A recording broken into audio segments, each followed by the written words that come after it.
পৃথিবী বড় স্বার্থপর, দুনিয়া বড় স্বার্থপর।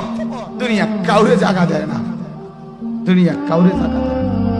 এত মজবুত পাইলিং করে যেই বিল্ডিং বানাইলাম, দুনিয়া তারে থাকতে দেয় না।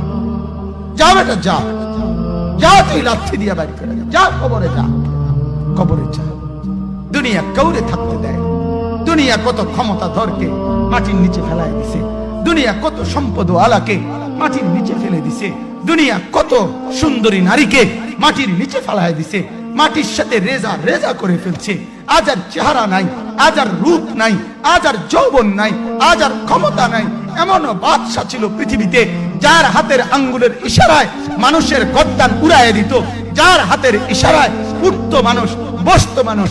আজ বাদশারা নাই, আজ সম্পদওয়ালারা নাই, আজ মালওয়ালারা নাই।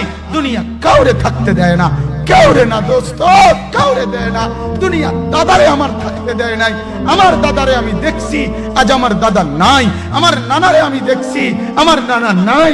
আমার দাদিরে আমি দেখছি, আমার দাদি নাই। আমার নানিরে আমি দেখছি, আমার নানি নাই।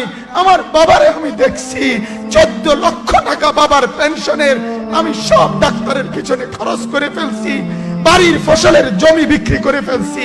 আমার বাপ যেন না মরে বারবার বারে হসপিটালে নিছি, কিন্তু দুনিয়া আমার বাপকে থাকতে দেয় নাই। আমার বাপ কবরে চলে গেছে। দুনিয়া কাউরে থাকতে দেয় না, কাউরে না, কাউরে না, কাউরে না, কাউরে না। আমার বাপ দুনিয়া কাউরে থাকতে দেয় না। তুমি থাকবা না, তুমি থাকবা না। দুনিয়ার ধোকায় পড়ো না বাপ, দুনিয়ার ধোকায় পড়ো না।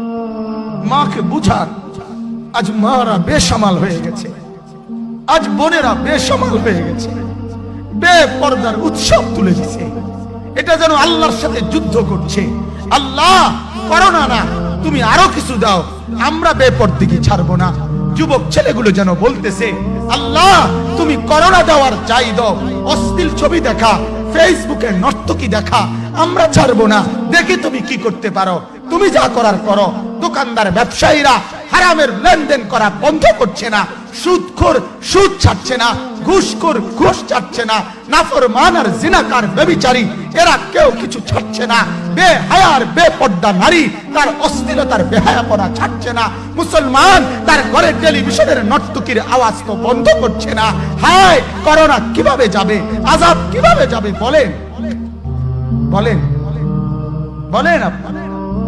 আমার বাপ ফেরাউনের উপরে তো আযাব এতদিন ছিল না, নমরুদের উপরে আযাব এতদিন ছিল না, সাদ্দাদের উপরে আযাব এতদিন ছিল না, কারুনের উপরে আযাব এতদিন ছিল না, লূত আলাইহিস সালামের কওমের উপরে আযাব এতদিন ছিল না, হুদ আলাইহিস সালামের কওমের উপরে আযাব এতদিন ছিল না, নূহ আলাইহিস সালামের কওমের উপরে এতদিন আযাব ছিল না।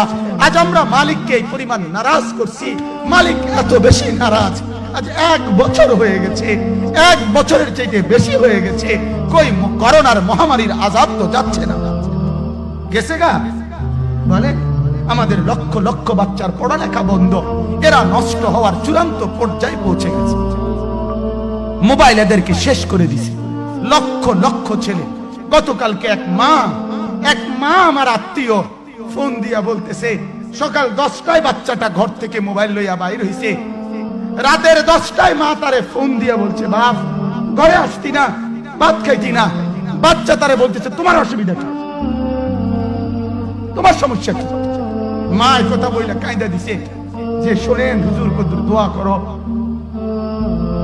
এক বাচ্চা, এক ছেলে, সে যদি তার মাকে কথা বলতে পারে, তার মানে গুনাহ তারে এত মজা দিয়া দিছে, ফেসবুক তারে এত মজা দিয়া দিছে, ইউটিউব তারে এত মজা দিয়া দিছে, নর্তকী তারে এত মজা দিয়া দিছে, গুনার দৃশ্য তারে এত মজা দিয়া দিছে, সে মাকে ধমক দিচ্ছে। রাত 10টা বাজলে কি হইছে, রাতের 3টা পর্যন্ত দেখলে তোমার সমস্যা কি? আমার আখিরাত আমি নষ্ট করলে তোমার অসুবিধা কি? আমার জাহান্নাম আমি ঠিক করে নিলে তোমার সমস্যা কি? আল্লাহ আমাদেরকে মাফ করে দেন, আল্লাহ আমার জাতিকে মাফ করে দেন।